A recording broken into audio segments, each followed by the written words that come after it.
Hello दोस्तों, कैसे हैं आप सब। उम्मीद करती हूँ आप सब अच्छे होंगे। दोस्तों, सीरियल तुमसे तुम तक क्या क्या आने वाली कहानी में अब अन्नू का दिल पूरी तरीके से टूट जाता है, क्योंकि उन्होंने उसको पहली बार आर्यवर्धन ने इतनी जोर से डांटा होता है। वहीं दूसरी तरफ झेड़े पहुंचने वाला है आर्य के सामने लेकर बहुत बड़ा सबूत। आर्य उससे गुस्सा करता है कि उसका फोन क्यों नहीं उठा रहे हो।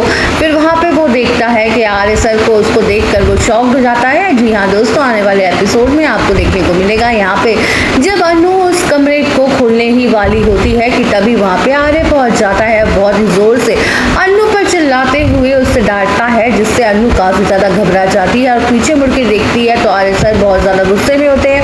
आर्य सर उसे कहते हैं कि इसके पूरा घर तुम्हारा है, पूरे घर पे तुम्हारा हक है, बस इस कमरे से तुम दूर रहो। तुम नहीं जा सकती हो इस कमरे में, अगर कोई जा सकता है तो वो सिर्फ मैं ही हूँ। अनु चाबी लेती है अनु से और कहते हैं आइंदा से इस कमरे में कभी जाने की कोशिश भी मत करना, और चुपचाप से वहां से चले जाते हैं। अनु का यहाँ पे दिल टूट जाता है। उसे यकीन नहीं आता है कि यार सर उससे इतनी ज़्यादा डांट भी सकते हैं सिर्फ इसलिए कि वो उस कमरे में जा रही थी।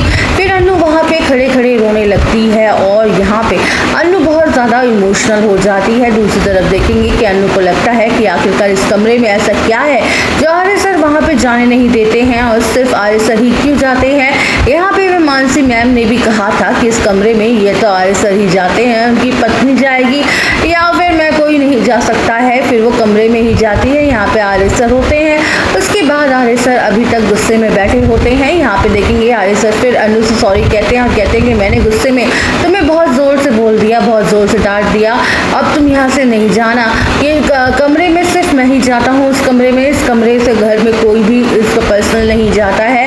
तो अनु पूछती है लेकिन क्यों, आखिर ऐसा क्या बात है। तो वो कहते हैं कि जितना मैंने कहा तुम्हारे लिए उतना ही काफ़ी है। तभी यहाँ पे वो कहती है कि तुमने उस कमरे में कैसे गई और तुम्हें ये चाबी वहाँ पे कैसे मिली। तो वो बताती है मुझे मानसी मैम ने बताया था कि उन्होंने बताया था कि चाबी कहाँ पर है। आर्य सर को मानसी के ऊपर बहुत गुस्सा आने लगता है। उसके बाद देखेंगे यहाँ पे झंडे फ़ोन करता है आर्य को वो फ़ोन करके कहता है कि अब बहुत ज़रूरी बात करनी है, वह ऑफिस में ही बात करेगा। आर्य सर कहते हैं कि तुम कहाँ पे थे, मैंने तुम्हें सुबह से कितने फ़ोन किए, तुमने एक भी फ़ोन नहीं उठाया। तो फिर झंडे कहते हैं कि मैं तुम्हें सारी बातें मिलकर बताता हूँ। उसके बाद देखेंगे जब आर्य सर ऑफिस पहुँचेंगे तो झंडे वो सारे सबूत लेकर पहुँचेगा, ड्राइंग लेकर बताएगा कि यशवर्धन को वह बच गया था, वर्धन परिवार का जो बच्चा है वो बच गया था, उसको सिद्धि माता ने अपने पास रख लिया था, इतने सालों से सिद्धि माता के पास था।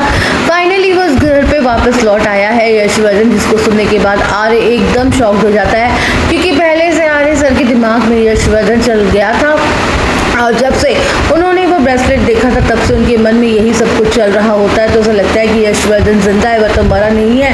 तो उसके बाद देखेंगे आर्य सर भी बहुत घबराते हैं। वहीं पे झेंडे आखिर ऐसी कौन सी राज है जिसकी वजह से आर्य और झेंडे दोनों परेशान हैं। दूसरी तरफ देखेंगे मानसी मीरा को फ़ोन करके सारी बात बताती है कि आज घर में क्या हुआ था, आज अनु कैसे कमरे में जाने की कोशिश कर रही थी और अनु को कैसे बुरी तरीके से आर्य सर ने डांटा। तो यहाँ पे मानसी की बातें सुनकर मीरा बहुत खुश होती है। मीरा कहती है आज तो आर्य सर अनु से बात भी नहीं कर रहे होंगे, यहाँ पे उसको जो डांटा होगा। मीरा सोचती है कि इसे मुझे मौके का फ़ायदा उठाना पड़ेगा, अब आर्य सर के दिल को जीतना पड़ेगा और मुझे मौका मिल भी गया है। इस तरीके से अब आर्य सर अनु से झगड़ा करते हुए नजर आएंगे तो मैं अपनी ज़रूर जगह बना लूँगी। और मीरा बहुत ज़्यादा खुश हो रही होती है। अनु तब तक उदास बैठी होती है, वो सोच रही होती है कि आर्य सर ने उसको क्यों डांटा और इतनी ऐसा क्या राज है जिसके पीछे आर्य सर ने मुझे इतना डांटा, आखिर मुझे